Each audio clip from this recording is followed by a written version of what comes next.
Grade 7, Quiz 14. Directions. Read the passage below and answer the questions that follow. The American Indian narrator of this excerpt transferred from his troubled school on an Indian reservation to attend an all-white high school where the only other Indian in the school mascot. In this excerpt, his new school's basketball team clashes with his old school's team, led by his friend, Rowdy. Read the excerpt and answer the questions that follow.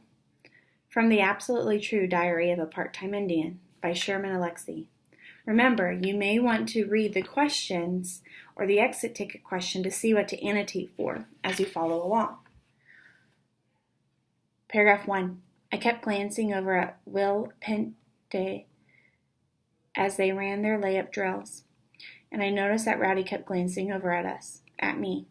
Rowdy and I pretended that we weren't looking at each other, but man, oh man, we were sending home serious hate signals across the gym. I mean, you have to love somebody that much to also hate them that much too. Our captains, Roger and Jeff, ran out to the center circle to have the game talk with the refs. Then our band played the Star-Spangled Banner. And then our 5 starters, including me, ran out to the center circle to go to battle against Will Pente's 5. Rowdy smirked at me as I looked at my position next to him. Wow, he said, you guys must be desperate if you're starting. I'm guarding you. I said, what? I'm guarding you tonight. You can't stop me. I've been kicking your butt for 14 years. Not tonight, I said. Tonight's my night. Rowdy just laughed. The ref threw up the opening jump ball. Our big guy, Roger, tipped it back toward our point guard, but Rowdy was quicker. He intercepted the pass and raced toward his basket. I ran right behind him. I knew that he wanted to dunk it. I knew that he wanted to send a message to us. I knew he wanted to humiliate us on the opening play. For a second, I wondered if I should just intentionally foul him and prevent him from dunking. He'd get 2 free throws, but those wouldn't be nearly as exciting as a dunk. But no, I couldn't do that. I couldn't foul him. That would be like giving up.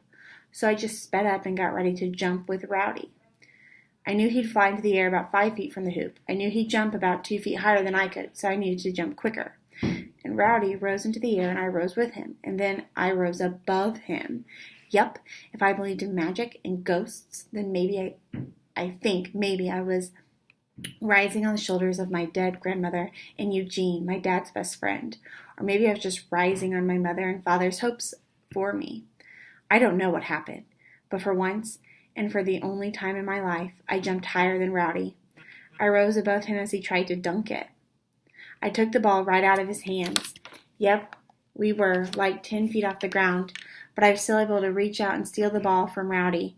Even in midair, I could see the absolute shock on Rowdy's face. He couldn't believe I was flying with him. He thought he was the only Indian superhero. I came down with the ball, spun and dribbled back toward our hoop. Rowdy, screaming with rage, was close behind me.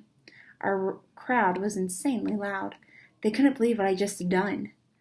I mean, sure, that kind of thing happens in the NBA and in college and in the big high schools, but nobody jumped like that in small school basketball gym. Nobody blocked a shot like that. Nobody took a ball out of a guy's hands as he was just about to dunk. But I wasn't done, not by a long shot. I wanted to score. I'd taken the ball from Rowdy, and now I wanted to score in his face. I wanted to absolutely demoralize him. I raced for our hoop. Rowdy was screaming behind me. My teammates told me later that I was grinning like an idiot as I flew down the court. I didn't know that. I just knew I wanted to hit a jumper in Rowdy's face. Well, I wanted to dunk on him, and I figured with the crazy adrenaline coursing through my body, I might be able to jump over the rim again. But I think part of me knew that I'd never jump like that again. I only had the one epic jump in me. I wasn't a dunker. I was a shooter. So I screeched to a stop at the 3-point line and head faked. And Rowdy completely fell for it. He jumped high over me, wanting to block my shot, and I just waited for the sky to clear. As Rowdy hovered above me, as he floated away, he looked at me. I looked at him.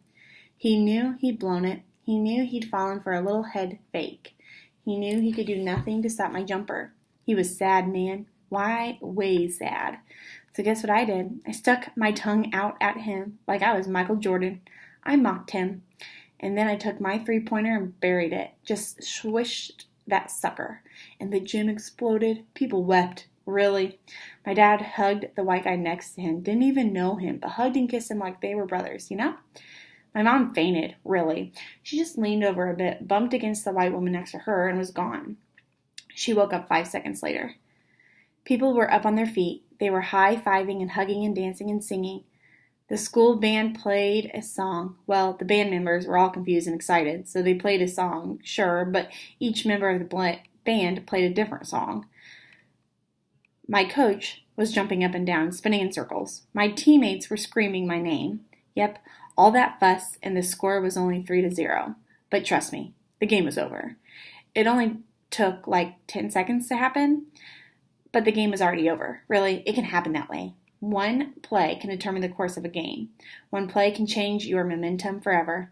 We beat Welpintet by 40 points. Absolutely destroyed them. That three-pointer was the only shot I took that night. The only shot I made. Yep, I only scored 3 points, my lowest point total of the season. But Rowdy only scored 4 points. I stopped him. I held him to 4 points. Only 2 baskets. He scored on a layup in the first quarter when I tripped over my teammate's foot and fell. And he scored in the fourth quarter with only 5 seconds left in the game when he stole the ball from me and raced down the layup. But I didn't even chase him down because we were ahead by 42 points. The buzzer sounded. The game was over. Yep. We had humiliated them. We were dancing around the gym, laughing and screaming and chanting. My teammates mobbed me. They lifted me up on their shoulders and carried me around the gym. I looked for Mom, but she fainted again, so they'd taken her outside to get some fresh air. I looked for my dad. I thought he'd be cheering, but he wasn't. He wasn't even looking at me. He was all quiet-faced as he looked at something else. So I looked at what he was looking at. It was the Welpintet Redskins, lined up at their end of the court as they watched us celebrate our victory. I whooped. We had defeated the enemy. We had defeated the champions. We were David who'd thrown a stone into the brain of Goliath. And then I realized something.